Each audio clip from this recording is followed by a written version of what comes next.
Play right side.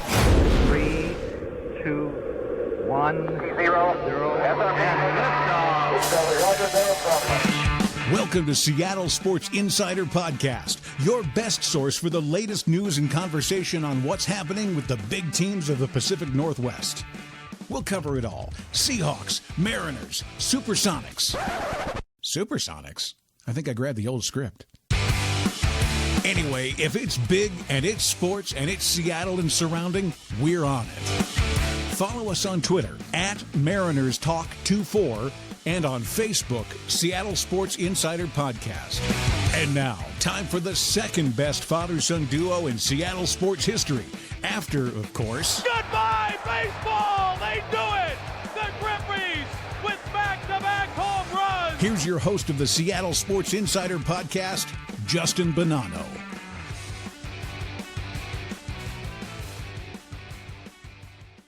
Welcome into season 5, episode 3. I don't know what season it is, but I don't want to call this an emergency podcast, but I'm glad we had this on the schedule because there is a lot going on in Seattle sports this week. So I'm excited. We got Eric in to break it all down for us. Eric, how we doing? I am awesome, Justin. Excited to see what is the winds of change are blowing into Seattle and the Northwest. Yeah, we got a great episode. We're going to bring in our NHL insider, Dr. Jackson Purvis, who's joined the show, give his insights on the Kraken and the Four Nations. And then we got to break down the Seahawks news because there is a lot of news coming out of camp right now. A lot of news with the Kraken, too. So 2 of the 3 big teams in Seattle making big news, bringing in new players, saying goodbye to some vets. Sad to see some guys go, but excited for the future. Yeah, before we get into the Seattle sports talk, I have a question for you. I went skiing for the first time last weekend, and I'm curious why I was never taking skiing lessons or had any ski days as a kid. Okay, well, Mom and I did ski, so it wasn't from us not knowing about skiing, but think of 2 things. You lived in Louisiana and you lived in Kentucky. So it wasn't like that there were a lot of ski hills right around us. And then what sport did you play? Hockey, which took up every weekend from September until March, which kind of coincides with the ski season, especially in that neck of the woods, where you could go up to Cincinnati. They have a place called Perfect North up there, which is 99% man-made snow. If you're not going up in the middle of the winter, the snow is melting as soon as they try to put it down. So your sport of choice kind of kept you away from growing up on skis. Well, that's why you're the best insider in the game, because that breakdown makes a lot more sense. I always thought it was injury related that I wasn't allowed to ski during the hockey season. No, it was just timing. It was timing, because any place that we would go would have to be a weekend, and there were very few weekends off, and then we would have to find a place that had snow, too, that we knew had snow and would be open. Yeah, I guess that makes a lot of sense. So thanks for breaking that down, and that's why they call you the best in the game. But let's hear it. Did you enjoy it? Yeah, it was similar to skating. I think the one thing that they forget to tell you is when you're skating, you're on a flat surface. When you ski, you have to ski down a mountain. And that's one thing they didn't really tell me. So, picture this, my first time up there. Those mountains are steep, especially, I don't know if you've heard of the Colorado Rocky Mountains, but those are some big boys. So physically, I was okay. Mentally, I was in shambles up there. Well, let me ask you this. The first time you were getting on and off of the chairlift, was it more nerve-wracking to be on and off and way up on the chairlift, or was it more nerve-wracking when you got off and looked down the mountain and realized you had to get down there on 2 pieces of wood tied to your feet? Yeah, I will say, so they took me on a first green run, and it was like a slight downhill. And I was like, oh, this is skiing? This isn't bad. This is pretty fun. And then they're like, okay, you did pretty good on this green run. We're going to go to the blues. And there is no slight incline. That thing was pretty much falling off a cliff. And I was like, you want me to ski down these things? I I've cliff jumped before and I've done some other heights. I've never been more scared on that top of the mountain. But also everyone else was acting like it was normal. So I didn't want to show how scared I was. But I was mentally, I was in shambles. I was just like, this is it. I got to call mom, tell her I love her, and, take care of my Ken Griffey Jr. rookie cards for me. I got a funny story for you about skiing. So, in college, I was going over President's Day weekend with a friend of mine to a cabin that they had on Crystal Mountain to go skiing for the weekend. The week before, we're watching an NFL game, and a guy gets knocked out of it, and the color commentator, forward player, said, whenever they run out and they think you've been knocked out, the first question is, they always ask you, is, do you know where you are? And he said, one time we were playing at San Francisco, and I got my bell rung really badly, and I was way out of it, but I knew the first question they were going to ask. So as soon as they got out there, I said, Candlestick Park. So that next weekend we go skiing, and we're all up on this mountain, and there's this big jump in front of us, and the four of us are kind of looking at it. Nobody's willing to go over it. So I said, I'll just do it. And so I go, and the heels overhead. Well, that's happened to me. I hit it. My skis are up over my head. I'm flipping. I come down, and I'm pretty sure that I'm knocked out for at least a few seconds. And so all the guys come skiing down. They go around the jump and come over to me, and they're like, "Are you okay? Are you okay?" And I go, "Candlestick Park." And you survived that day. Well, I did, but then it was funny. We got down to the bottom, and I was having some difficulties, and they're like, you're kind of talking like you're drunk. I think we need to go over and talk to the doctor on the mountain. So we go over, and I had a concussion. They're like, who are these people? And I'm like, that's my friend Dwayne, and that is his dad, and I have absolutely no memory of what his name was. And they're asking me what month and everything. So I did have a concussion, and they kept me off the skis the rest of the weekend. But I got Candlestick Park right. They put you in the blue tent in the concussion protocol. Eh? They did, and I was done for the night. And I think that's a good segue into the Kraken. So without further ado, let's bring in our guest, Jackson Purvis. Jackson, how are we doing today? Doing great. Big fan of the pod. I'm really excited. Thanks for having me. Yeah, we're happy to have you. I think from our perspective, which is a little bit more fan than analytical, we try to bring the analytical side, but at the end of the day, we are fans. It looks bleak for the Kraken, so we're really excited to get your perspective. Maybe there's a way out of this hole and how to get them to compete. But before we dive into the Kraken, I got to ask you, I think you're the perfect guest. You're dual citizen, USA versus Canada. I have to get your take on the Four Nations tournament. I mean, the entire tournament was a huge success for hockey in general, right? But I mean, the main focus was Canada versus USA, which I think a lot of people had predicted that to be the final. And I honestly think like this Canada USA thing is a lot like the whole, LeBron or MJ kind of argument. They're two different countries. They're both outstanding hockey countries. People try to say one's better than the other. I think Canada might have like a slightly better track record here at best on best the last 20 some years or so. But it was an awesome tournament and so fun to watch. I have to ask you, so for as long as I can remember, Canada has always been the US's older brother, right? That's always been USA trying to catch them. Watching this tournament, do you think the U.S. is there? Have they finally caught up to Canada and they can go toe-to-toe with them? I think you guys caught up a long time ago. I think I look back to even like 2002, like Canada on paper had the better team, but like that game, that was a close gold medal game in Salt Lake City. And then, I mean, everyone remembers, 2010 and in overtime with Crosby. And then 2014, I think it was a 1-0 game in the semifinal. Like, they're just such close games, right? The margin is so small, but I think you just look at the depth of the U.S. Like that's where you guys are improving for sure. Like I think you again, you look on paper and everyone probably would have picked US to win. I think it just kind of goes back and forth from year to year. I think like right now in 2025, the US has better goaltending and defense than Canada.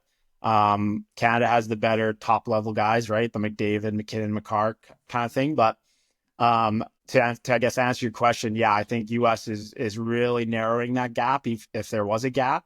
And you know, it's kind of funny. Like I feel like 20 years ago you weren't getting players from Florida and Ohio and Arizona, and now you are, and that's pretty dangerous for Canada. They're probably thinking, oh no, what's coming? But the margin, the gap is closing, and definitely worrisome for Canadians for sure.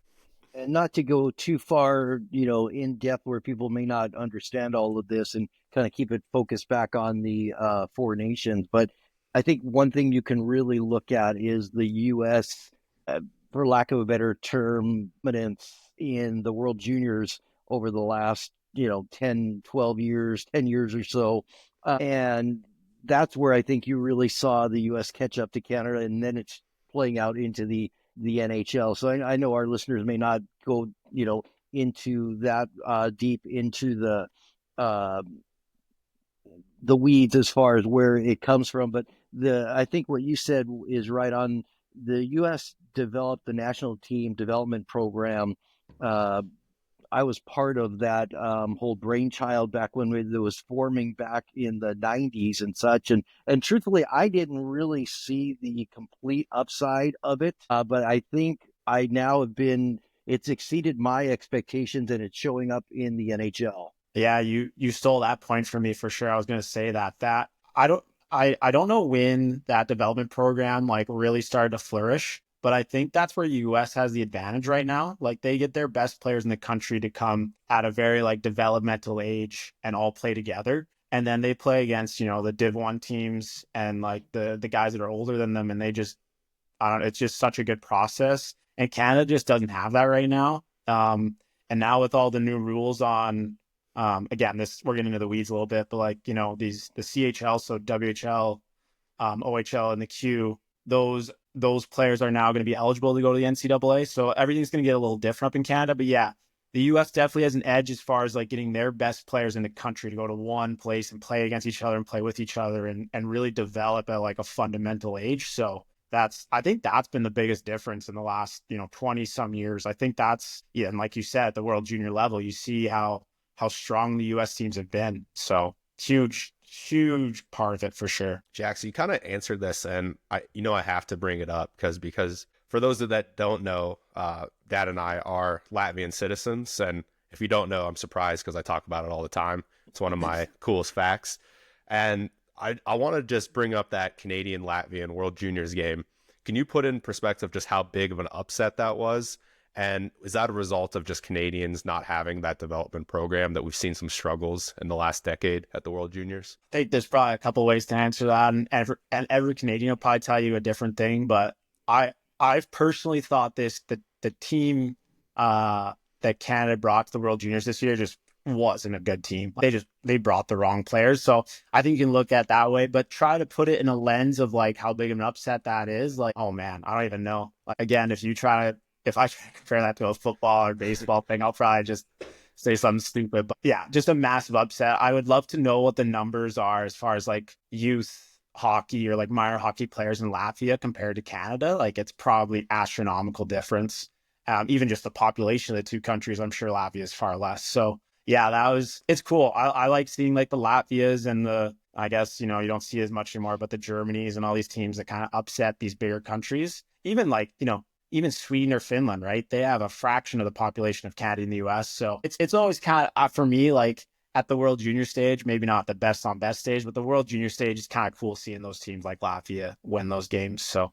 And now going back to the Four Nations tournament, the NHL had the coolest thing ever when it started the Winter Classic, and it started that outdoor game, and everybody can remember the snow globe game in Buffalo that first year, and it was awesome.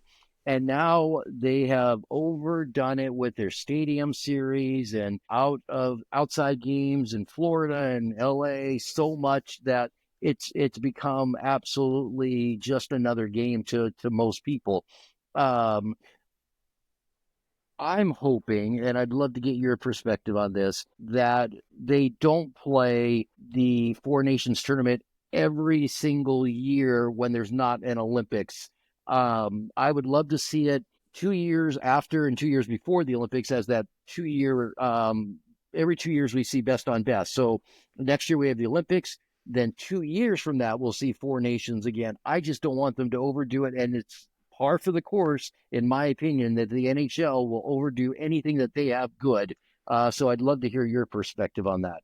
Oh, I couldn't agree more. They beat those kind of things to death. You know what I mean? They just overdo everything. I think they announced they're doing a World Cup 2 years after this next Olympics. So I think, to your point, I think that's what the idea is right now. Is obviously they'll have the Olympics every 4 years, but then 2 year gap in between, they'll do the World Cup.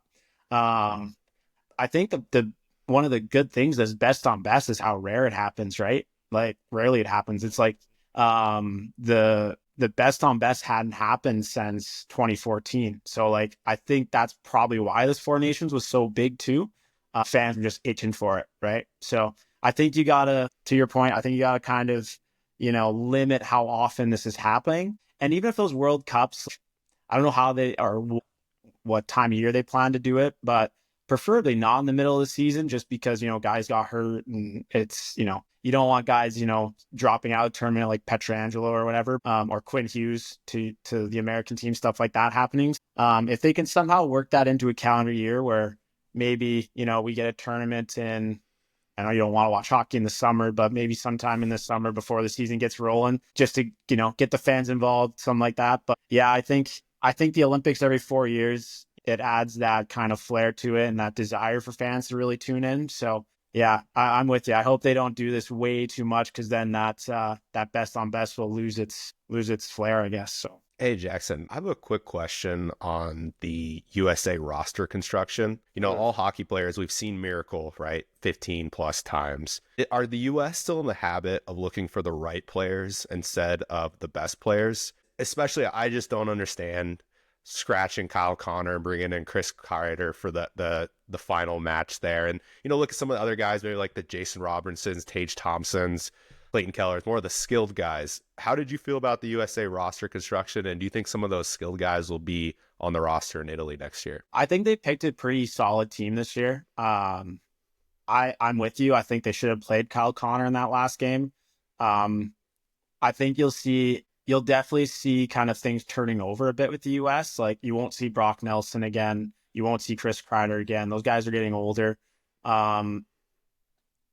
The one thing I thought was strange, which it paid off for them, but they brought in Sanderson over John Carlson, which was kind of like an odd decision. But you could see there they kind of brought in youth for someone, a veteran player, right? Mm-hmm. So I think you'll definitely see that. Like you'll maybe see Keller and some of these younger guys come in at the Olympics.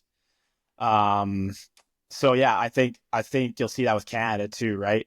And then I don't know if you guys remember, but was it 2016, 2017 when we did that World Cup of Hockey where there's Team North America, that was like a U23 team or whatever? That American team was picked as the right players, the ones to beat Canada. And they brought in like Justin Applicator and like some of these random players to like shut down Canada's best guys. And it totally flopped. They finished like dead last. I think, the game's translating to more of a skill game, and the US has a ton of players with a lot of skill. So I would definitely look next year at probably bringing in more of those skill guys and more of that youth. Because it's worked. It's worked in the past. And yeah, when you got Torts behind the bench, who knows what'll happen. Yeah, to answer your question, yes, I would definitely see maybe a little turnover there with some younger guys coming in. I got asked before the tournament if I thought that they would play hard with it being a mid-season tournament, kind of replacing the All-Star game.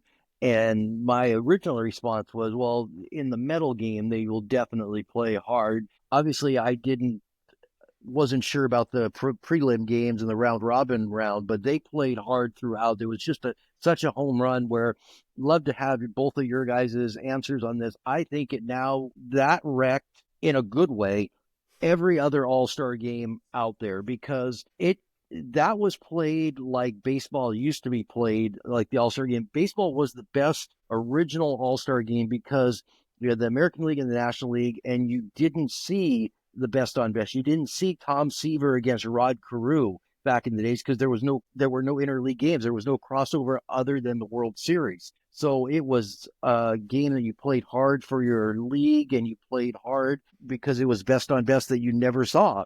Then you compare it to like the NFL, which has done away with the game. The NBA has gotten hammered for what they had this year. I think we have seen, in my opinion, the end of what should be just the exhibition All-Star game. Name an All-Star team. Don't play it unless you have a format that you can do something like this. Yeah. I mean, I think you just ask the players. None of the players want to go to the All-Star game. They want to be on that beach in Mexico. Yeah, exactly. Yeah, they ruined it this year for sure. And I think especially when you get to throw on your country's jersey, like there's no way anyone was taking a night off this tournament. And I thought the same. I thought maybe like the preliminaries, they would, not like All-Star game level, but like definitely maybe not be going 110% like they were. So yeah, I don't know. I don't know how you do that. Maybe you just don't have an All-Star game. You pick the teams, but don't have an actual game or a weekend like that. But you're right. I think it's ruined for sure. I don't want to see another NHL All-Star game after that. Yeah, I'm with you. And I think for me personally, like obviously great for the game, but it just reminded me how fun hockey could be. We got to see it with the Kraken playoff run 2 years ago. And then since then, it's kind of been dull for us Seattle hockey fans, right? It just reminded me like how fun a good playoff run, good intensity, and how fun hockey can be. It's, especially living in Denver now, there is a lot more hockey community because of the Avalanche, but they're not true hockey fans. And so to have people come up to me just talking about USA and Canada, like they know the whole roster, and it was so cool. It's like, the amount of new hockey fans that tournament sparked is really exciting. And I think a lot of people are going to tune in. It's a great time, right? The playoffs are coming up, Ovi's goal chase. And, I think if someone's scanning the channels and they see the Ottawa Senators on TNT on Wednesday night, they might flip in to see what that lunatic Brady Tkachuk's up to, So I think it was overall just a great thing for the sport, especially when the NBA was flopping and the NHL just took leaps above them. So it was really cool for hockey fans. One thing, I don't know if you guys remember, but one thing that was just so cool after the U.S.-Canada gold medal game in the Olympics, where Crosby did get the overtime winner. So they go back to Pittsburgh, and that first game back, Pittsburgh is playing Buffalo at home, and they show the Crosby goal up on the big screen, and they're thinking the Pittsburgh fans are going to cheer Crosby goal, and they booed the goal, and then they gave Ryan Miller, the goalie for the Sabres, who was the incredible goalie for the U.S. team at the Olympics, a standing ovation during introductions. I think that above everything else tells you how much it meant to watch your country play. And I thought that's might be my favorite hockey story of all time, to be honest with you. Yeah, it's actually really nice. Like, it's really refreshing to see these big hockey events where Americans really buy in. Like, I remember TJ Oshie in that shootout against Russia in 2014, I believe that American was. hero. Still. Seattle, cool, like Seattle's own. Yeah, there you go. Washington guy. Yeah. It's always cool seeing the Americans buy in a little more, and it just, fuels the sport of hockey in general, right? So yeah, great tournament. I'm excited for the Olympics next year, and hopefully we can beat those darn Canadians, because I don't know if I've really seen it in my lifetime. I don't think I remember 96. Maybe Dad, you do, but that seems like a distant memory for me. So I want to get into the Kraken a little bit, but before we dive in, I want to play this new segment with you, Jackson. It's called Fact or Fiction. I'm going to give you a couple takes, and I don't want you to think about it for too much, and you just tell me if it's a fact or a fiction. And, we won't hold you to your answers. So if we want to dive into some of these questions later and you want to change your answers, that's perfectly fine. But I just want gut instincts, how you feel about some of these takes. You ready? Yes. Yeah. Joey Decord is the long-term solution between the pipes for the Kraken. False. No. Fiction. Yeah. Matty Beniers will evolve into a 30-goal scorer. Fiction. Climate Pledge Arena is a top 5 arena in the league. Facts. Ooh, got one fact. The Kraken will return to the postseason within the next 3 years. Fiction. Well, that's tough for us to hear. All right, last one. Ron Francis will be the GM next year. Fact. Yeah. Good questions. Great questions. Yeah, just, that's going to set the table for our conversation. But I think, the one that hurts the most is the Kraken. You don't think the Kraken will return to the postseason for the next 3 years. Obviously, they dealt out Yanni Gourde and Brandon Tanev and Bjorkstrand at the deadline. Where does this team go next? Is this a full rebuild for the Seattle Kraken? That question you asked me was the hardest one to answer because, I don't think this has to be a full rebuild. Like they got some good pieces. I'm looking at their roster right now though, and it's all middle six players. Like they don't have any big name guys, right? Even their defense, like you could argue Montour's a first pairing guy, but like you need a good pair or partner for him. And, Dunn's good, but they're both offensive, right? So I think they can retool. I think they have good enough pieces that they don't need to do a full rebuild. I think a lot of it kind of rests on the shoulders of Matty Beniers. I think he's at that turning point in his career, right? Where he can go one of two ways. Like he just reminds me of these small American centermen that either pan out or don't, right? Like you probably have one or two, you have two options for him. He's going to go like a Clayton Keller route where he's going to be a really solid center, maybe not like your, big name player, but a very solid centerman. Or he's going to go like more of a Trevor Zegras where you kind of get lost in the fold and, you're insanely skilled. But you don't really pan out as like a good two-way centerman. So a lot rests on his shoulders.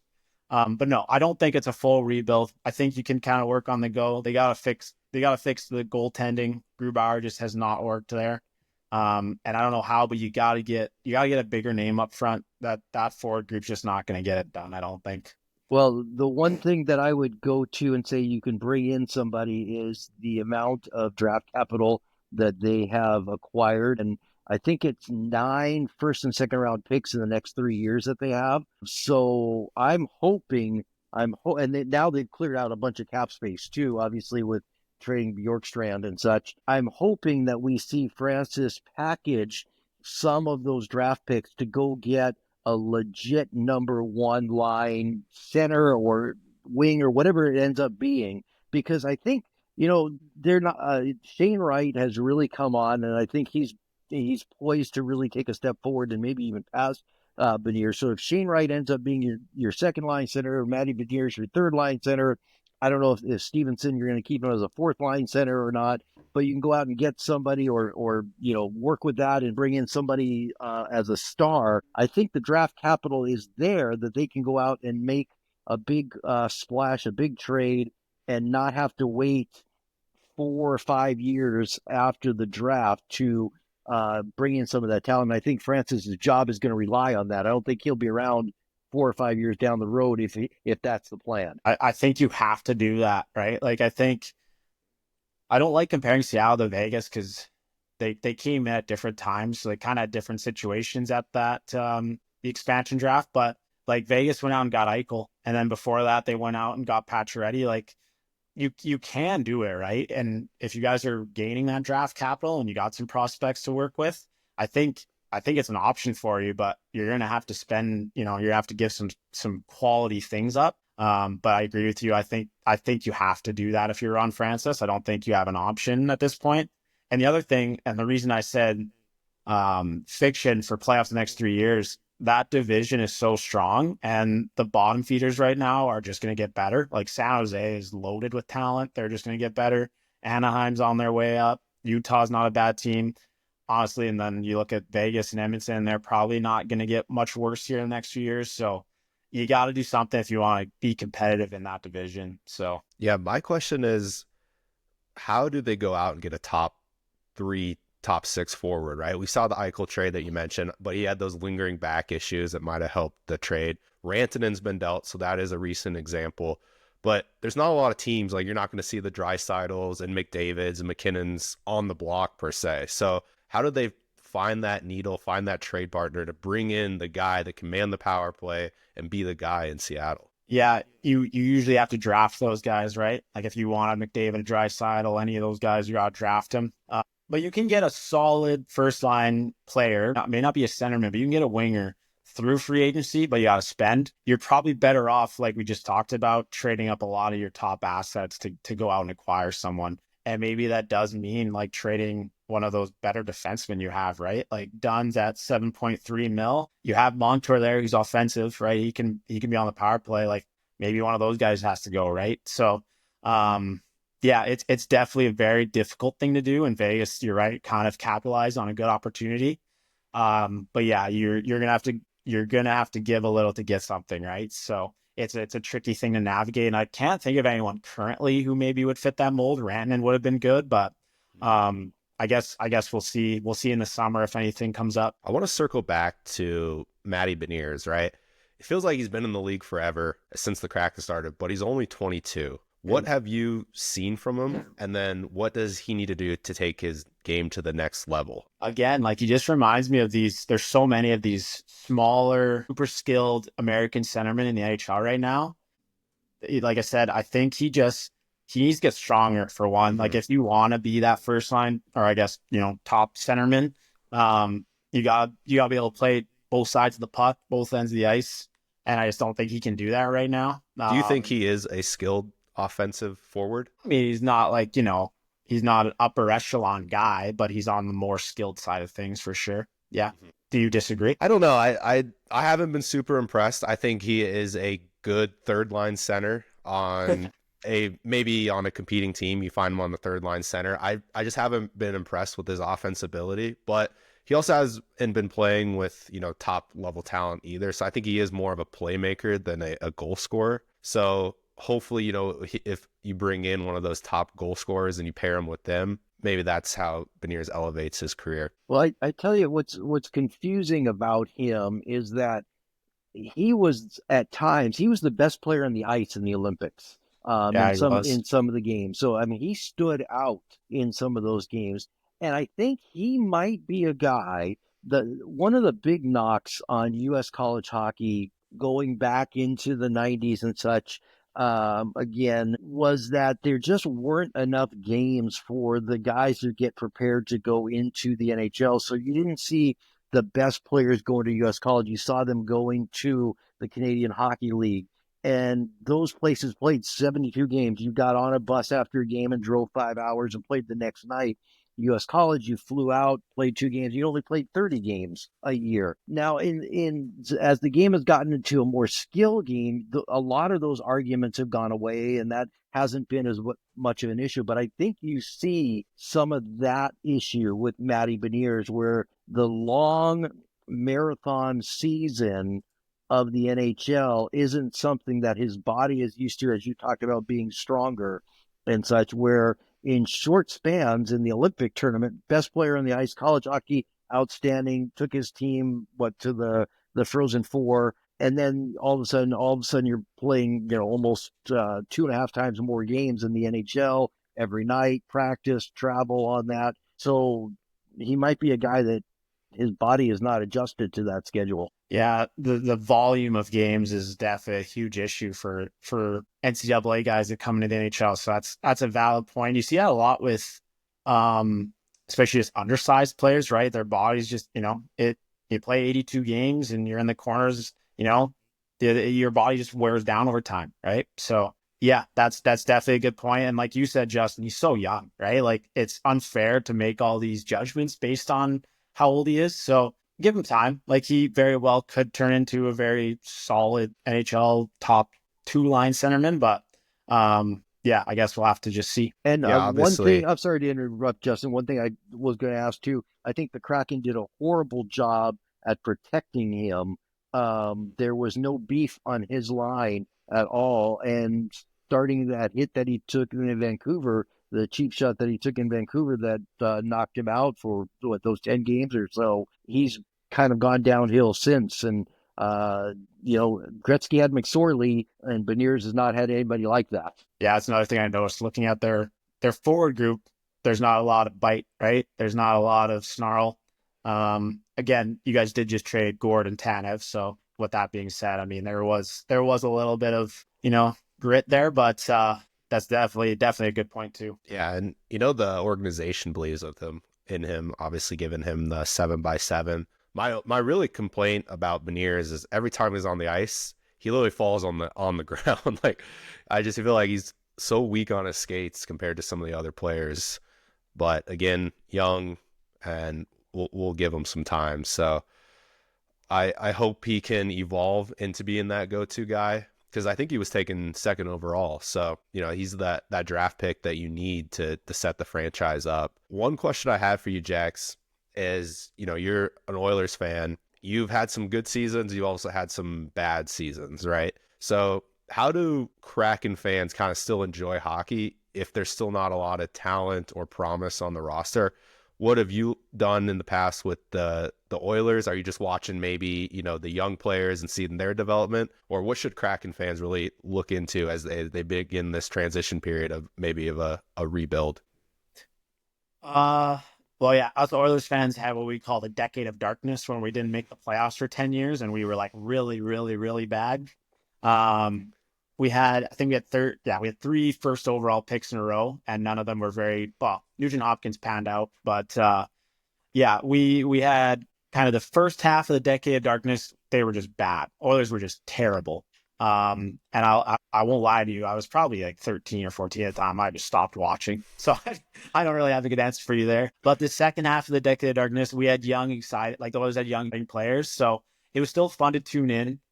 And then I think another kind of fun thing you can do is just follow one other NHL team. You don't have to be a fan, but I remember following Chicago at the time, and they were a dynasty. They were so fun to watch, and they kind of set that bar, right? So you can kind of sit and watch them and just hope that one day that'll be you. And that's what I did all those years. I watched Chicago and just hoped one day the Oilers could be like them. And I mean, minus the 3 cups, they've turned it around. So it's a patient game, and not everyone is as lucky as Oilers fans to get the McDavid lottery. But you just gotta either follow the young guys and enjoy the ride somehow, or tag on another good team and kind of wait it out a bit. So, not good answer for you at all, but that's kind of where I was at when the Oilers were struggling. Yeah, as Seattle sports fans, we're used to the decades of darkness, as you call it.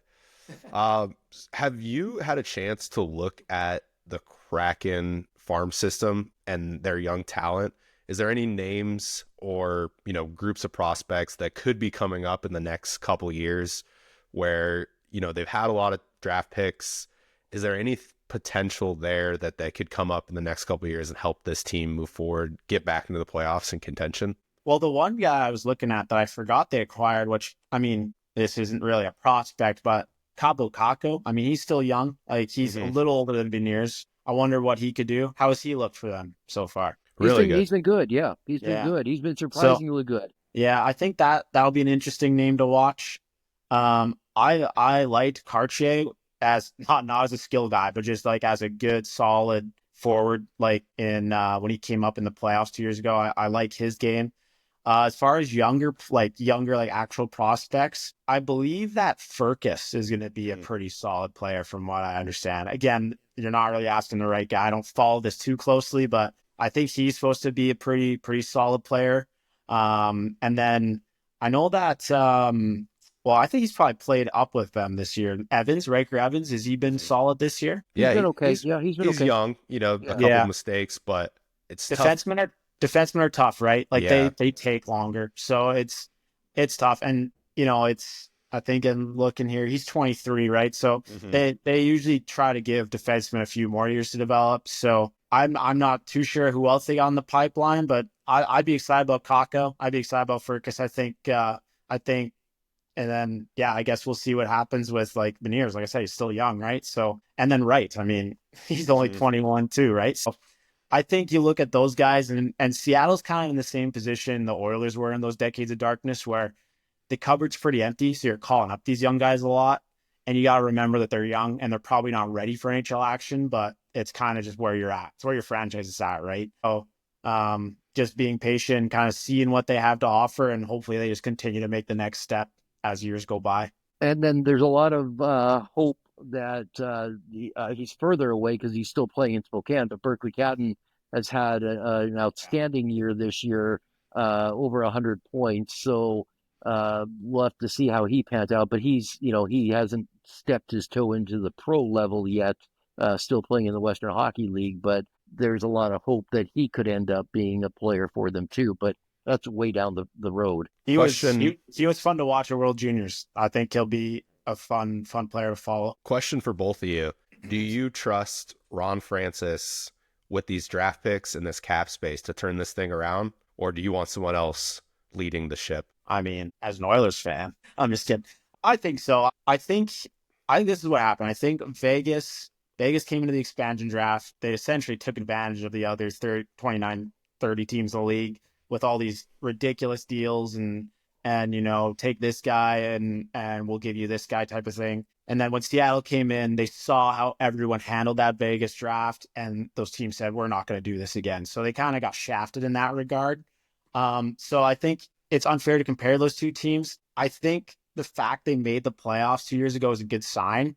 I obviously don't follow the Kraken enough to know how truly good of a job Francis has done this far, but I'm looking at their prospects. I'm looking at some of the contracts. I wouldn't say he's doing a bad job. I think Grubauer was a flop, but I mean, that was a tough call. Other than that, there's not any egregious contracts. They don't have to buy anyone out. Have they bought anyone out yet? No. So I think they're in a pretty good spot. I would be confident with him moving forward. I would probably give him a couple of years. You'd want to see some improvement, but yeah, I think there's a little more on that leash than probably this summer would be my guess. And I'm really on the fence with it. I have not seen him be able to draft different types of players or acquire different types of players. Everybody kind of just seems the same on the Kraken, and that's kind of my hesitation with it. This is really, this summer is it. If there's not a big improvement in the team going next year with the draft capital, if we don't make a significant improvement to the lineup going into next year with the cap space, the draft capital, then I would think it's going to be somebody else calling the shots going into the following season. I think a big issue is that you guys made a pretty dangerous run there 2 years ago, and that left something to be desired by Kraken fans, right? You kind of set the bar pretty high there, and not that the Kraken were overachieving at the time, but you probably were playing your best hockey you could have. I mean, to take down Colorado and then force Dallas to 7 games, the bar got set a little higher, and I think you look at that roster that year, and you had a lot of guys having really solid seasons. So you like I said, you get yourself into trouble a little bit in that regard. But like I said, you guys follow more than me in Edmonton. We've had our fair share of GMs and coaches and everything. So I know what it's like to just be fed up with someone at a certain point. So if it's Ronnie's time to go, maybe it's his time to go. I think that's the hardest part as a Kraken fan is the lineup years over year has not really changed. So you saw this success in the playoffs and you're thinking, well, here we go. Maybe, we got all these guys under contract for the next 2 or 3 years. We're going to have a great run. And it just flopped the next year. And I know to your point, there was career high shooting percentages and guys are having career years, tough to replicate. But as just looking at the roster, I think we lost a couple fourth line guys, but everyone else came back and they added more people. So you're thinking, wow, taking the Stars to 7, beating the Stanley Cup defending champs, we got something special. And then, 2 years later, we're like, this team is unwatchable almost. It's so boring and a lot to your point, a lot of the same players. And so I think that's what we really struggle with is we just had the highest of highs. We didn't lose a big free agent or a trade. And we're thinking, this is nice, right? For the Mariners, we went 20 years without the playoffs. Kraken come in the first couple of years during the playoffs. We're like, oh, we could get used to this. And then the wind right out of our sails. Happened same thing with the Oilers, that when they came out of the decade of darkness, they made the playoffs in 2017. It was McDavid's second year and Draisaitl's third year, I believe. They were both pretty young still. And they forced Anaheim to 7 games in the second round. Talbot, their goalie, had like a career year. A lot of their guys had career years. They didn't make the playoffs for like 3 seasons after that. And then their GM got fired. They went through like 2 or 3 coaches. So it does happen, and it's almost more frustrating after the fact, because you've got a taste of it and how much fun it is to make the playoffs. So yeah, I feel you. It's tough. Yeah, playoff hockey is different, especially being a fan. Like, you're hanging on every face-off, every battle at the blue line. Like, those are just the most important things to the game. And you don't really get that in the regular season. You're hanging maybe on the power play or the PK, but just every face-off, you're like on your toes, especially some of those Game 6, Game 7s. It's so much fun, and I hope the Kraken can get back soon. Well, I don't want to keep you too long. I know you have a busy day up there in Alberta. Hopefully it's not too cold, but thanks for joining the show. We'd love to have you again, and it's been a lot of fun. Can I ask 2 questions to you guys? Of course. I want to, I've my football knowledge has improved a little bit over the last probably 3 years. So now that I follow a little bit, I'll start with Eric. I don't know Seattle's coach's name, but the Seahawks coach's name. How would we rate his first year behind the boys there? Well, first of all, so okay, as you learn the Seahawks and whatnot, first thing to remember is we don't punt on third down. Okay, so let's just keep that in mind. I'm totally impressed. I think he remade the defense mid-year. You never see 2 free agents that you acquire either just dealt a linebacker, either just dealt or cut mid-year and then bring in somebody and replace them. And the reason I'm so optimistic about his defense is he did the exact same thing when he was the coordinator in Baltimore. They started out the first 8 games of the season not very good defensively, and then the last 8 games they were right near the top of the league defensively, and he did the exact same thing in Seattle. The defense is on the right path. I think he's got somebody now that he's going to work with offensively with the coordinator in Kubiak that he brought in. So I'm very pleased with his first year. Very, very, very pleased. Love it. And then Justin, all this news is pretty fresh, but DK and Geno, what's this offense going to look like next year? Man, first of all, it's been an emotional week, right? We get the Tyler Lockett news, then the DK news drops, and then the Geno Smith news drops. So it's been an emotional, like those guys, especially Lockett, 10-year veteran for the Seahawks. DK's been a stud, and then Geno kind of saved the team when there was question marks after the Russell Wilson trade. So I think me personally, I'm still in my mourning period of like, I haven't fully accepted it. But they're going to have a lot of cap space next year. And I think right now they're at 60 million, which is 8th in the league. If DK moves on, that's probably closer to 90 million. And that's a lot of cap space in the NFL. So if Mike Macdonald's plan is to shore up the line of scrimmage, I can't disagree with that. I think that's where you win in the trenches.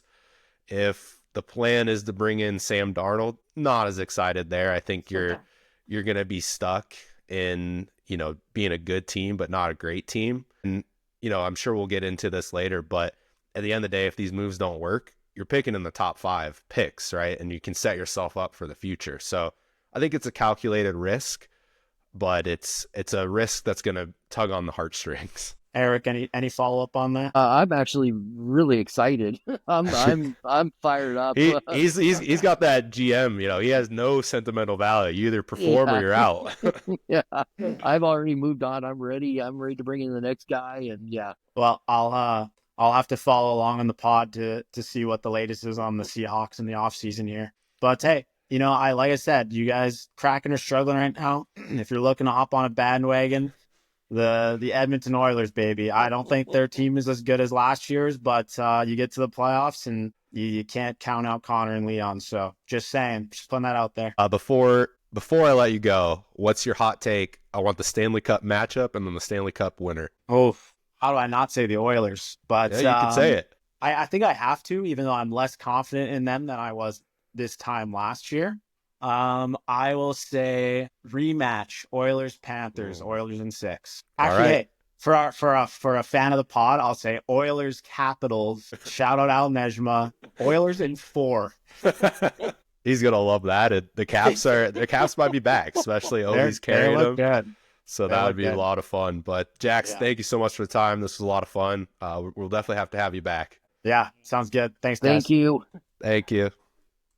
Yeah, that was a fun segment and a pretty good segue into all the news that's breaking with the Seattle Seahawks. So thanks again for Jackson for joining the show. A lot of fun. He brought it up, and let's keep that ball rolling. What are you thinking over there for the Seahawks plan, and do you like the moves? Well, obviously, yes. It is hard to watch an icon leave the team in Tyler Lockett. 10 great years, probably the best or second best footwork receiver we've ever had, behind Largent or tied with Largent. And just always a guy that you could just count on. Hands were great, feet were great, route running was great, speed was great, huge, and a great human being too. So yeah, he will be in the Ring of Honor in my opinion. I'm excited for that. But just speaking on the field, I am fired up. I'm happy to follow a team that isn't content being good. They want to be great. And I think they came to the realization that we can be good with Geno Smith at 30 million or so, but there's no way we're going to be great with Geno at 45 million, which is what he wanted. So I'm fired up. Make a trade now. Go out and sign somebody. I'm excited. This is their shot to get great. They're going to have a lot of cap money to invest in the line of scrimmage. So this is what a fan would want. And like you said, if it doesn't work, okay, then you find your franchise quarterback in the top 5 draft next year. But this is a chance for an organization to get great. And I have no inside information on this, but I think it also means there's better chance that DK stays. I think the fact that the NFL has a stat, and you can't just look, you have to go deeper than just the receiving attempts and completions to a receiver. DK ranked near the bottom at 54% of the passes in his direction were catchable last year. And that ranks way below like a Jefferson or a Chase that were close to 80+%. So I think it gives a situation where the Seahawks go to him and say, look, you are going to be our number 1 wide receiver. We're going to have a new quarterback. We're going to have a new system of having somebody under center, and we're going to be closer to the top of the league in play action passes. So I'm really hopeful that DK is still a Seahawk going forward. I think you summed it up perfectly. The last 10 years after the Super Bowl, the Seahawks have been good. And the positives, right? You make the playoffs, you compete for the divisions. The flip side is you're never getting top talent in the draft. You're never competing for conference championships. Well, not say never competing, but harder to compete for conference championships and Super Bowls, right? You just don't have those top talents. So if you sign Geno Smith to $35-40 million a year, you are going to be stuck in that good cycle. You're in that 9 to 11 wins. You might make a few noise in the playoffs, but you're not a Super Bowl contending team. And then you're drafting 20 to 25 overall. And I know Schneider's been taking some heat for his draft picks, but it's tough when you're consistently drafting there, right? If you look at Witherspoon, great player, top 5 pick, right? So it's like that's where you get great picks. The Earl Thomases, top picks. So yeah, I think it's a great opportunity to reset and get out of this good cycle. I mean, look at what happened with the Broncos, right? They took a chance to be great with Russell Wilson. It didn't work out. And then they're picking in the top 12 of the draft again. They find Bo Nix. They're back in the playoffs, and Bo Nix is looking like someone they can build around. So there might be a couple-year period, 1 or 2 year period, where this move doesn't work for the Seahawks, but then they're drafting at the elite level talent to put them into the great level. And I mean, especially with the cap space, bringing in a young or cheap quarterback just allows you to do so much more. And, you know, that's what the Super Bowl runs, right? That was before Russell Wilson signed his big contract. He was on that cheap deal. Then they can go out the Avrils and the Bennetts, and all of a sudden they have a Super Bowl roster. So I think that's what I'm most excited about. I could not agree with you more. The fact that you can hopefully take a lot of that money and put it in the line of scrimmage on both sides of the ball, it shouldn't be that hard with a lot of cap space to find 3 offensive linemen between the draft and the cap to really upgrade this offensive line. We need a center. And that's even Kubiak said that at his press conference, for my system to work, we need a center and probably need 2 guards. You know, you could talk about maybe Lucas with his knee and situation, but your tackles are set and you need, you know, your interior line, and you should be able to correct that in 1 year between the draft and the cap space. And that's going to make a world of difference. And for me, just thinking about Geno Smith, I always like Geno, especially his story, him stepping in for Russ and leading them to the playoffs. Very cool story. But I think there's 2 reasons from my perspective of why I wouldn't pay him. And I'm curious if you have the same sentiment, but I would question his leadership potential just because of when something goes wrong on the football field, you can tell he doesn't have the best attitude. And I'm not saying, you know, you're smiling when you throw an interception, but he doesn't always have the greatest body language. And that tells me, as like a player, maybe he doesn't have that leadership in the locker room too, because you don't see like the Tom Brady's, you know, having that kind of bad body language. You can be mad and want to get to the next one, but it's a different body language. It was more like trying to blame someone else. And again, that's just my perspective. So you never know what's happening behind closed doors. And then secondly, those red zone turnovers. If he was a great leader and a great in the red zone, I think you have the conversation to pay him $40 million. And, you know, I think that's maybe the difference between good and elite is you get the leadership, protect the ball in the red zone, move the chains. So I think they looked at those 2 things, the leadership potential and the red zone turnovers, and paying $40 million for a good quarterback. They're going to be stuck in that cycle of good. And somebody who's 36 years old almost too, Mm-hmm. which is a big part of it, where, you know, part of the conversation when they sit down around the table is their agent, Geno's agent, saying, well, you have a proven commodity here. Where else are you going to find one? You've got to take care of him.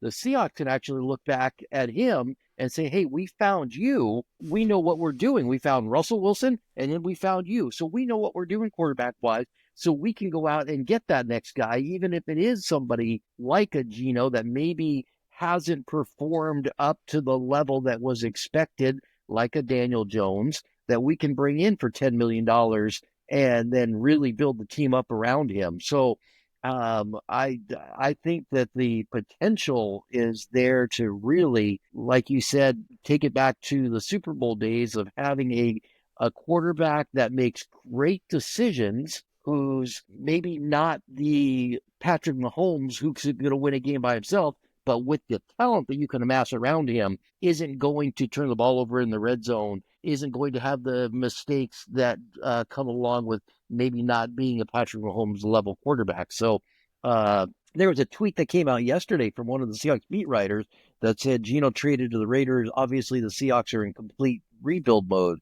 I totally disagree with that. I think they're in the mode of we're going to get great and we're going for it. Yeah, I think we'll get that answer on Monday, right? When the free agency starts. If they sign 3 offensive linemen, here we go. Maybe it's not pretty where Geno's not, you know, the quarterback, or Geno Smith's not going to be there to throw 400 yards and win, but they can maybe grind out some wins. So I also have seen some tweets that there is interest in Sam Darnold, but I think that obviously just makes sense to tweet because Sam Darnold's a free agent. Seahawks need a quarterback. I don't think that's the route they were going. It would be tough to not pay Geno that money and then turn around and pay Darnold. Granted, Darnold's younger, but I would say they're about the same. Like, you pay Darnold $40 million, you're probably stuck in the good. I don't know if he gets you that next level, especially taking up the cap space. So that is a no for me personally. Well, so what Seahawks fans can relax with is they're not going to trade Geno Smith without a plan. So they know their plan going in, and they probably have plan A, plan B. And they probably have, you can't go into the tampering period, but you could talk theoretically with an agent. Theoretically, if we had X amount of dollars, theoretically, would you have a quarterback on your theoretical list that might be theoretically open to signing in Seattle? So you could talk theoretically. So they know their plan. They know their plan A and plan B for when the tampering period starts coming up. And so the argument for Sam Darnold is he had a great year. He could be on the verge of being great. He's a quarterback that is younger. Apparently, he is the son of a blue-collar plumber, and that when he was at USC, everybody just absolutely raved about him as a leader and as a person. Pluses. On the minuses, like you said, you're going to reinvest those Geno dollars basically dollar for dollar, if not more, in Darnold, especially if there's any sort of bidding war, because it only takes one other team, and then all of a sudden your $30 million offer becomes $45 million, and they're dollar for dollar, and you might be stuck in the good again and not having the money to spend around him. So that's where I look at, and they may have all eyes toward Minnesota. Minnesota has a great quarterback room right now, and they may have their eyes set on Daniel Jones, who I think it's shown some great potential, and at $10 million or so, assigning him as the starter for 2 years, I think you could really build the team up around him. And then I go back to Justin Fields. I know throwing the ball is a concern, but he is Lamar Jackson light, and that is what Macdonald knows. So I think that, again, for my money, I'm just guessing. I think you're looking at Daniel Jones, Drew Lock, or who did I just say? What's the quarterback in Pittsburgh? Justin Fields. Justin Fields. Yeah, sorry. As the quarterback for the Seahawks next year. I don't think it'll be Darnold, but that's just my own gut. Yeah, one thing is for sure, John Schneider is betting on himself to find the next quarterback, because this is a pretty big risk. And, hopefully if it doesn't work out, he still can see it through. And maybe, I know there's a Manning coming up in next year's draft. If things don't work out, I'm sure that'd be pretty enticing to the Seahawks. One name I do like, and this is just my personal opinion, so who knows how much weight it carries, but I like the kid out of Ole Miss, Jackson Dart. Not talked about in this draft. Probably slides to the back half of the first round, maybe even second round. So if Schneider, maybe that's his plan there. I know he kind of likes finding those diamonds in the roughs. It's not the Sanders or the Cam Wards. But I kind of like watching him play, and, we're not in that room, but it'd be a name to keep an eye on, especially if he falls out of the first round. A lot of people have projected the Seahawks to go after him, but definitely, like you said, end of the first, second round type guy. I've not watched enough of him to make a personal assessment on him, but I know that's somebody that has come up in conversation. And just to go back on what you said about John Schneider making this move and betting on himself, I think you nailed on the head right there. A lot of times why teams don't make this move. The safer thing for job security is to win 10, 11 games a year, make the playoffs most years, and you're seen as doing a good job. So I think a lot of guys, aren't confident in their abilities enough to where they think that they can go out and take a risk like this and do this. So I hats off to him. I'm all for it. Let's go. Yeah, I'm excited to see what comes of it. I think, a lot of questions, especially with the DK lingering, but it'll be exciting time, especially I think if my math is right, you can double check me on this. The Seahawks have 10 picks in this year's draft. It's either 9 or 10. I think the Kraken have 9, Seahawks have 10. I'm getting my teams mixed up. But everything that I've read is it is a very deep draft this year. So a lot of those day 2 talents are going to be very strong. And now they have a couple 3rd, 4th round, 5th round picks, especially I know they got some compensation picks for Wagner, Taylor, and a few others. So 10 picks in the draft for a deep draft that people are considering. So I think that's exciting to really beef up the line of scrimmage with those day 2 picks. I think so. I think you're going to see a lot of in the trenches guys, and hopefully we don't have to go out and draft a wide receiver high. I still think if, like a baseball team, you're putting a team together, you want to be good up the middle, catcher, pitcher, and center field, second and short, right? That's kind of what you focus on in putting a baseball team together. In football, it kind of seems where you focus on center, quarterback, and wide receiver as far as the most important, nuts and bolts, and then you can fill in from there. And just to go back again on the free agent part, when Daniel Jones signed with Minnesota, if you go back and read a lot of the comments that the receivers made after watching him in practice, they were absolutely blown away about his arm and how he threw the ball. So they were really pumped up by having him and seeing what he could do. So, between his assessment of John Schneider's and whatnot, if it ends up being Daniel Jones, I'm going to be happy because I think he's got a lot of upside. And then, like you said, building up the line of scrimmage with the draft and those other positions. Are you worried about the Seahawks having an identity crisis, especially if DK moves on?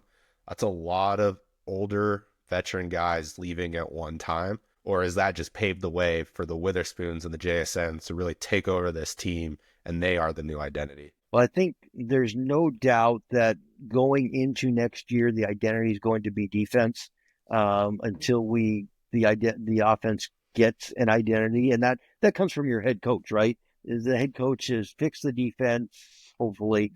Hopefully Ernest Jones is back.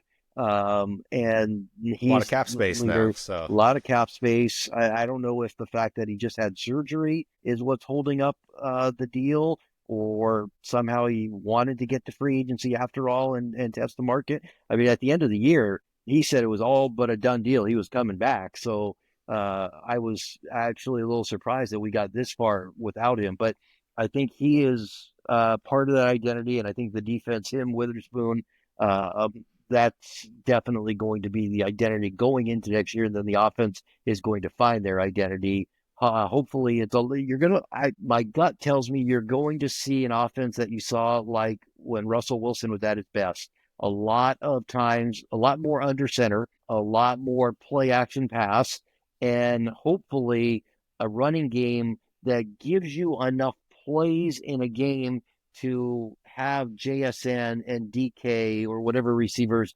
be impactful. That really was a lot of the problem the last few years for the offense. There just weren't enough plays to have the ball long enough to pass to DK, to pass to JSN, Tyler Lockett, all those weapons that you had. When you're going 3 and out and you only get a few possessions a half, those 3 and outs kill you. Yeah, they do. And I think, we've circled it and we talked about it, but the reason why it was so shocking is you just don't see a lot of these trades in the NFL. Because if, like, to your point, if a new GM comes in, it's very, very risky to blow it up. And then if it doesn't work, especially with the new GM and that relationship with the owner, like, you might only get a year or two to really build this back up. So I think it's something that makes a lot of sense, but it's also just shocking because you don't see a lot of it. I think the last time we probably saw it was with Russell Wilson. So, the same organization dealing out a quarterback who I think you could put Geno Smith playing at a top 10 level, maybe a little bit biased, but like with the O-line, I think he's in the top 10 category. So you don't see a lot of those quarterbacks get dealt. But when you think about just the cap space, it could be like, let's say it's Justin Fields, 2 O-linemen for Geno Smith, right? Balancing the cap space. Then you're like, okay, that I can kind of see that vision a little bit more. When you see good job Geno Smith in the 3rd round pick, you're like, oh, that's not enough. But you factor in the cap space, what they could do with that cap space, what they could do with that pick. All of a sudden it's Justin Fields, day 2 offensive line, and then a $30 million offensive lineman bringing it in. You're like, well, that's what the team need. Like that's going to go a lot further than just signing Geno Smith and running back the same O-line. Exactly. And, okay, I've been pretty positive about the move. I believe that Schneider's got a plan. I'm hopeful. the flip side of it is you end up being Jacksonville. If it doesn't work, then you're the Seahawks of the 90s where they had good defense, but they couldn't find a quarterback. So there is the risk, and I have to acknowledge that risk, and Schneider had to balance that risk, in doing what he was doing. But I think that the rest of the team is pretty darn close, and you just add in those veteran players and the young draft for those, few positions that you're going to upgrade. Man, I think this is just a great situation. But yeah, it could blow up, and then you're the Seahawks of the 90s or the Jacksonvilles of the 2010s. The way these quarterbacks are coming out of college, like Joe Burrow, CJ Stroud, it gives me confidence that there's a lot of talent coming up, and you don't need a lot of lead time. I think back in the day, it was guys had to come up and sit for a couple years, and then you could maybe play them and find your quarterback. But the confidence, even, Justin Herbert, like there's a lot of good college guys that have been inputted into a good situation and produced results. So it's obviously there's teams out there that are still looking at their quarterback. So it's not as easy as it sounds, but at the end of the day, you just got to find one, and you have your Patrick Mahomes for the next 15 years. That gives me a little bit more or a little less concern that if it doesn't work, I think you get more opportunities, more bites at the apple to find that guy. I think hopefully it's a win-win. Like going 3-14 next year wouldn't seem like a win, but was 10-7 a win and not making the playoffs? You'd say that wasn't a win either. So if you're not going to make the playoffs, you might as well be in the top 5 of the pick and then really set yourself up. Exactly. You hear a lot of criticism of the Seahawks because they haven't drafted they drafted, one quarterback after they drafted Russell Wilson. That was Alex Magoo. Yep. Yeah, and his name comes up a lot on the pod. Exactly. Because it doesn't take it. I'm not a genius, but I can even remember 2 quarterbacks drafted, the last 15 years. But John Schneider's comment back could be, well, why would I have to take quarterback? I've had 2 franchise type guys. So why would I spend that draft capital on a quarterback? So I get that. I don't necessarily come up with a lot of criticism of the Seahawks for not drafting somebody when you've had 2 clear, number 1 quarterbacks going on. Now before Russell Wilson, and you can even say maybe the Seahawks lucked out a little bit with Russell Wilson, and maybe we were on a path to that, back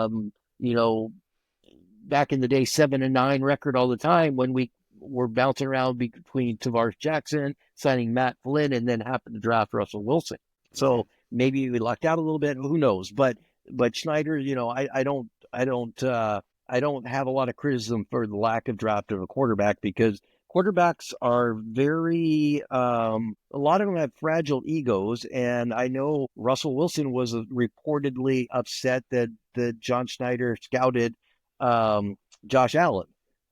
So, why would you, upset the quarterback room per se? Now, me, on the other hand, as a GM, I would probably draft one. I've gone on record with this before. I would draft one every year probably because you just never know when you're going to need one or when you're going to find that diamond in the rough. Because, we're not talking about Sam Howell potentially being the guy. And really, we don't know if when the Seahawks traded for him, they obviously liked him. And he had played well in Lumen Field against us the year before. And just let's say that they decided that, hey, we are fully confident in Sam Howell like we are confident, Smith. They're only paying Sam Howell $1 million next year. Think of that $44 million cap savings they could have. I don't think they're going to go with him just based on, what we haven't heard them building him up in the papers per se. So I think you're not going to have $44 million to play with, but you might have $30 million. Yeah, I wonder what Alex Magoo's up to. Maybe we should reach out to his agent and get him on the pod. I think he's the most mentioned Seattle sports figure on this podcast by now. So I think he was actually in the XFL last year or the United, whatever it's called now. Yeah, it'd be a great interview. But to even your point, when you have a quarterback and it's not like, so look at the Russell Wilson situation. Remember the draft grades that came out?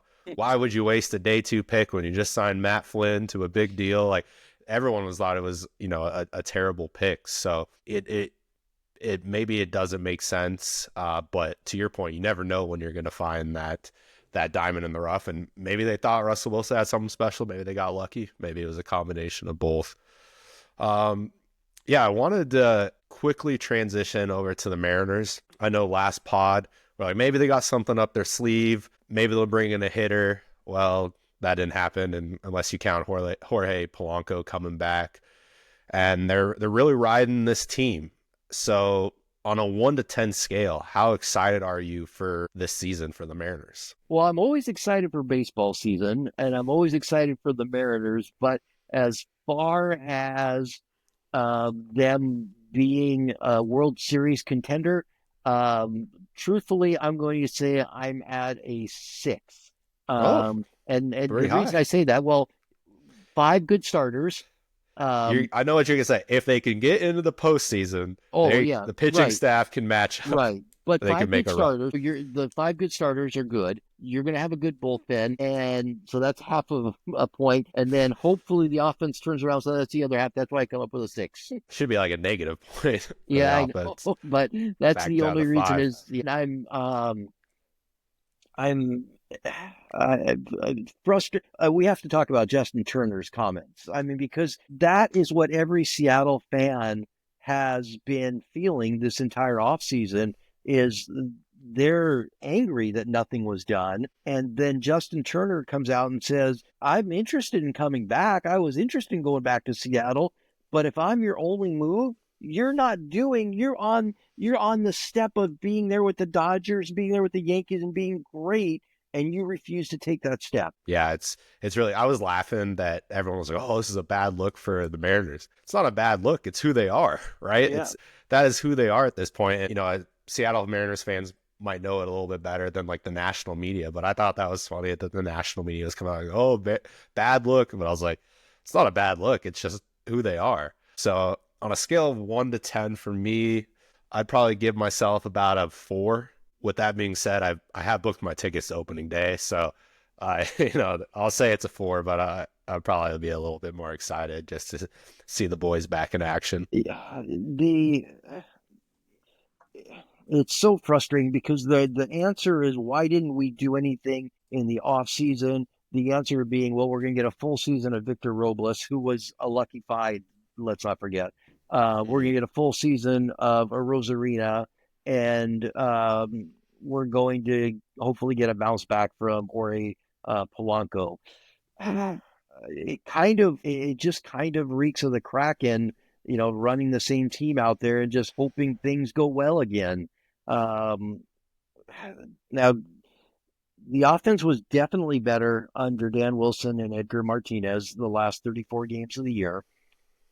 But you also have to factor in that you are playing a lot of teams during that time that are not in contention. So it wasn't exactly high leverage pitching that you might have been facing every single night with that. So where does that balance come up? It's a roll of the dice, to be honest with you. Either the offense is going to be remarkably better, that we have completely changed the philosophy of the offense, or we're going to be in the same boat that we've been in the last 3 years, and the offense is going to hold the team back, and it's going to tick off the players like Cal Raleigh, and they're never going to sign an extension here. If they ever are going to sign one, because the Mariners obviously aren't looking to do that. It really does seem like their organizational philosophy is, our pitching has got us to where we can play that 54% baseball at times and play meaningful games in September. The next wave is going to be offense, so we'll just pick up and switch the focus of our team with the next wave as we lose these pitchers in free agency. And I hope that's not it, but that's what it seems like. The bottom of the order, I like your term dice roll, is just an absolute dice roll. Like, you could see flashes maybe where these guys are contributors, and then you could see flashes where they're going to hit 180 and just be a wasteland down there. So I kind of want to go through the bottom 5 of the order, and I want your 1 to 10 scale of the confidence level that you have that they'll hit above 240. Above 240, okay. You like 240? You think that's a fair That's I'm definitely asking for fair. 240. I'm not Yeah. asking for 250 I here. mean, that's a huge jump up in some cases. Luke Raley, Luke Ridley, I say, will be just above that 240. Mitch Haniger, Oh, way under. J.P. Crawford. That is the $1 million question right there. If J.P. Crawford from 2 years ago shows up where he's hitting the ball all over the ballpark, then definitely over 240. If J.P. Crawford shows up thinking he's a home run hitter again this year, and then he's going to be stuck around the 200 mark again. So I'm going to say he was ticked off about the last year, and he's going to go back to the old way, and he's going to hit over 240. That would be big because all of a sudden that lengthens the lineup, especially you can move him up a little bit, get him on base for, Julio, Cal, and Randy. If he's kind of just a defensive player, then we're back in trouble because we can't afford any more misses in the lineup. Third base now, Polanco. Under. I know that we want to get him back to where he's a doubles machine and such, and he may still have the swing to do that, but my fear is he just had another surgery. And you know my philosophy of I don't like players coming off of their surgery the year after their surgery. I like players the second year after their surgery. You can attest to that with your knee. Your knee was not back to 100% that first year after surgery. Yeah, and I would even say the third year is when I really felt healthy, but that transition from the first year back to the second year back was miles different. Like I didn't even feel like remotely the same person or the same athlete that first year back. It really is crazy how I always thought surgery would be like a one-stop fix it all. But no, it is a long recovery, and especially if it's a major shoulder, knee, wrist, even for the baseball player, like it just takes a lot of time to get that strength back. Exactly. So that's why, because of that, I've very little confidence that he's going to be over 240.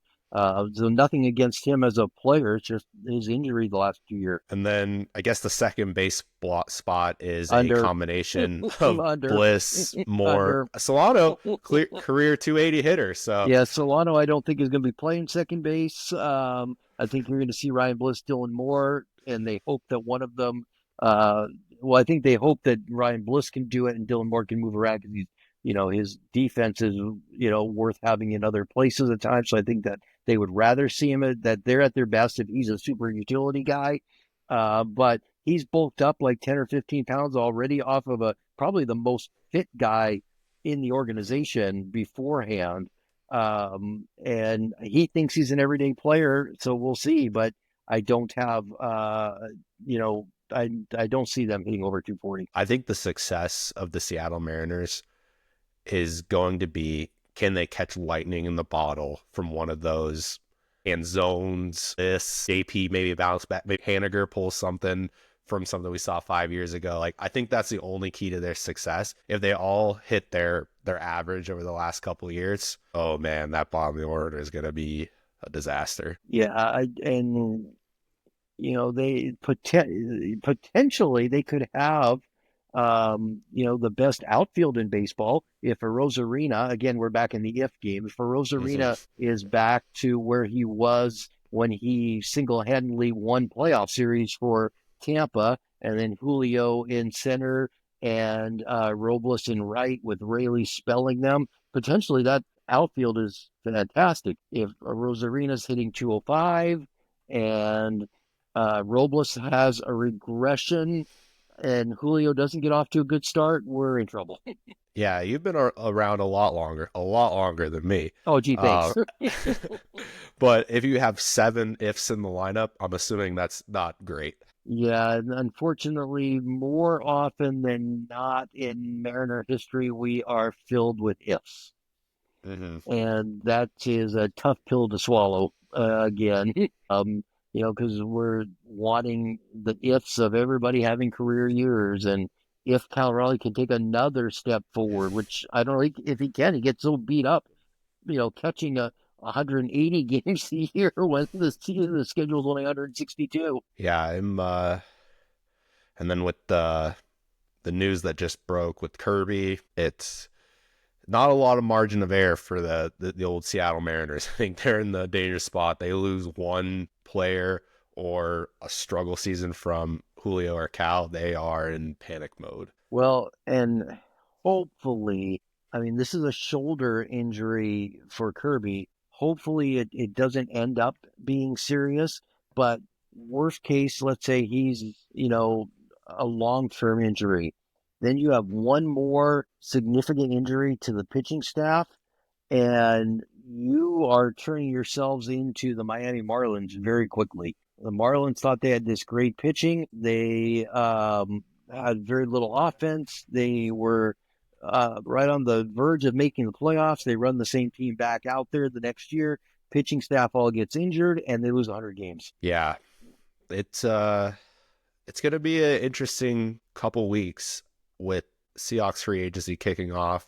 We'll see what that Mariners offense does. Join me in Seattle for opening day if you can. Well, let me ask you, or say this real quick too, because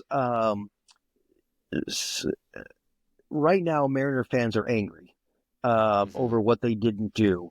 That's good because the fans still care. If this team doesn't do anything, doesn't win, doesn't move the needle forward, you're gonna go from anger to apathy, and that apathy I'm in is apathy right now. See, and that's a very, very bad place for you to put your clients in. Customers, and clients. They're turning their fan base into an apathetic fan base, and that's not good. That's when franchises really struggle, and they're really just half a season of bad baseball away from that. Hand up, Ronald I'm Reagan, already there. I mean, I don't know if Reagan just repeated or if he came up with it where freedom was one generation away from extinction. Apathy is just a half season away from setting in. I think it's already set in for myself and probably maybe 40% of Mariners fans. All right. Thank you, everyone, for joining us. Got a lot of fun today. Thank you, Jackson, for joining the show. If you are looking for a second NHL team, pretty good case for the Oilers. Maybe you follow one of the Kachuk brothers, because I know if you're American-born, they are rising up in your favorite athletes. So thanks again for joining us, and we'll see you next time.